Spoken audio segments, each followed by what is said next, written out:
A key summit on Libya, hosted by the French President Nicolas Sarkozy and Britain's Prime Minister David Cameron, will begin in Paris tonight.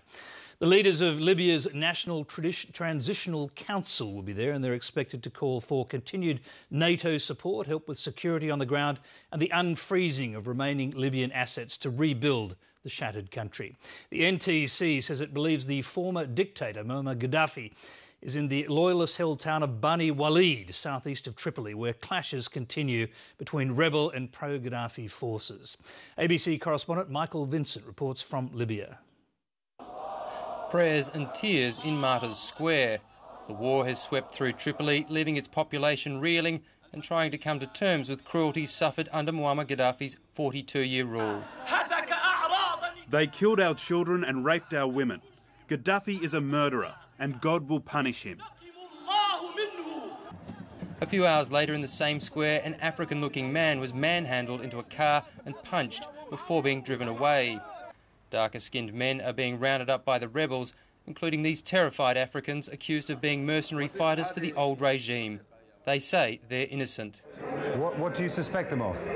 Well, most probably mercenaries, but we have to do our investigations first. Amnesty International says black Libyans and migrant workers are at high risk of revenge attacks. There is this assumption that somehow Gaddafi had recruited loads of African mercenaries to fight for him. Now we have to say that our evidence is pretty flimsy in that respect. Many of the ones that we interviewed seem to have turned out to be just migrant workers. Parts of Tripoli are terribly damaged. This family home the accidental target of an earlier NATO airstrike. And thousands of public workers haven't been paid in months. The doors to most banks are closed. They've run out of cash. A desperate situation relieved by a plane load of banknotes, 280 million Libyan dinars, cash belonging to Libya that had been frozen under British sanctions. This is as much as we could get on this flight, which is a huge military flight, as you can see. And I'm really pleased that this has come now on Eid al-Fitr, because this is a fantastic Eid present for the Libyan people, from the Libyan people, because this money belongs to the Libyan people. Rebel forces are strengthening their positions outside the coastal city of Sirte.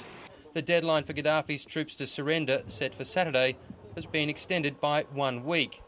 The rebels and NATO are preparing for what could be a fierce battle for Sirte. But it's post-war Libya and its reconstruction that has brought dozens of world leaders to Paris. Now in charge of a major oil-producing country, Libya's interim council has promised rewards for those who backed the revolt against Gaddafi. Hosted by French President Nicolas Sarkozy and UK Prime Minister David Cameron, it's the broadest international gathering to date.